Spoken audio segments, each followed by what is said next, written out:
So we have a brand new Republican and QAnon conspiracy theory. If you didn't know, the White House this month will be lit up in pink light. It is to honor Breast Cancer Awareness Month. But some QAnon followers are making a conspiracy theory out of it. For example, this person says, "Welcome to Red October." And they include a picture of the White House with a pink light on it, and this random banner of Donald Trump in red saying the hunt is on. And here's basically what they're saying. Since the pink light looks red in this photo, they believe that it's Donald Trump signaling back to his supporters that he's back in the White House. This is not a joke. Red October was trending on Twitter, and they genuinely believe that the pink light on the White House is Donald Trump telling his supporters that he's back. It will never make sense. But just remember, it's just pink light honoring Breast Cancer Awareness Month. The White House tries to do something nice, and of course it becomes a conspiracy theory to some people. So the Republicans have come out with another conspiracy theory about how they think Donald Trump is magically going to become the president of the United States.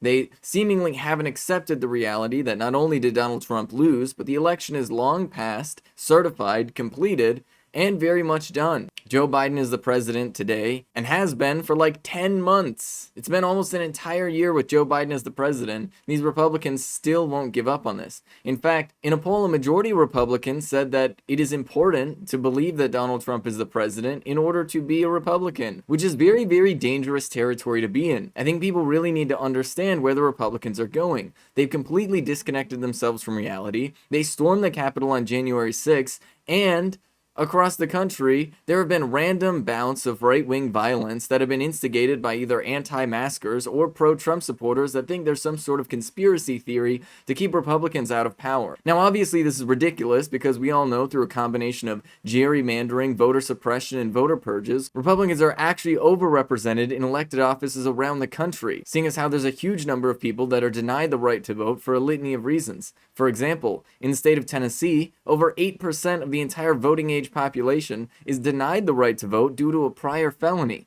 It's a pretty significant number of people when you consider the fact that the war on drugs, which continues to this very day, was started by Richard Nixon for the sole purpose of jailing black Americans in the anti-war left. It leads you to believe that maybe perhaps Tennessee should be a bit more blue of a state than it is today. But these ongoing conspiracy theories speak to something that I think is very important to understand. There's an underlying sociological explanation for why Republicans are getting so angry, and it all ties down to the reality that throughout the entire existence of the United States, politics have largely been dominated by a wealthy white minority, and that the government has largely acted in the interests of wealthy white folks in the United States, in particular, wealthy white men. In fact, the country was literally founded to serve only the interests of wealthy white men, as those were the only people originally allowed to vote in the United States. Now what is happening through a combination of demographic shifts and a shift in the political beliefs of the country, this wealthy white minority is concerned about losing their grip on power. And because they're concerned about losing their grip on power, they're lashing out in violent and conspiratorial ways,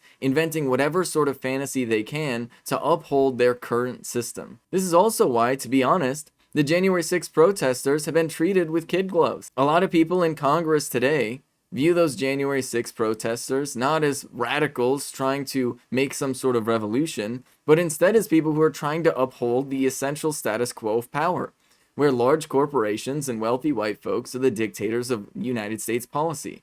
Keeping Donald Trump in office would really have been a continuation of that, and wouldn't have changed the fundamental balance of power in the United States at all, really. I mean, Donald Trump was president for 4 years, and what did we see? The continuing trend of the rich getting richer and the poor getting poorer.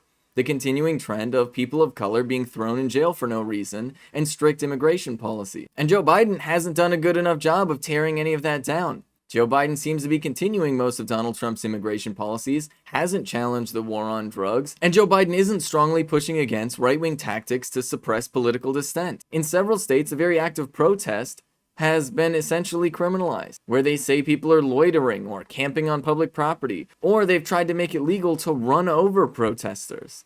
These things are very, very dangerous, and these are very ominous warning signs for the state of the United States. What people need to understand is that we're in a very dangerous situation, where a large chunk of the Republican Party either believes in conspiracy theories or is using conspiracy theories in order to subvert democracy, because what they don't believe in is any type of democratic governance, especially one that is multi-ethnic and focusing on the betterment of the entire community as a whole, as opposed to lining their pockets. What we are seeing now is Republicans willing to sacrifice democracy at the altar of white supremacist institutions, and that is why they invent these fantastical conspiracy theories. Not necessarily because because they believe them, but because they believe that these conspiracy theories are essential to justifying their attempt at grabbing power.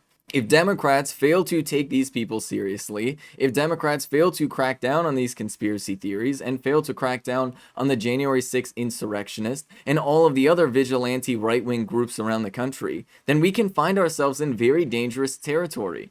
I mean, just look what happened in Indonesia, where they had a mild social democratic government that was almost overnight completely overthrown. And then after it was overthrown, right-wing violence exploded across the country, and thousands of people were killed simply for opposing the right-wing government. The same thing happened in Chile. This is Ben Carollo with Rebel Headquarters. You can catch my show Galaxy Brain every Friday at 4 p.m. Eastern Time on the Young Turks Twitch channel. You can also follow me on Twitter if you want to stay up to date with my content.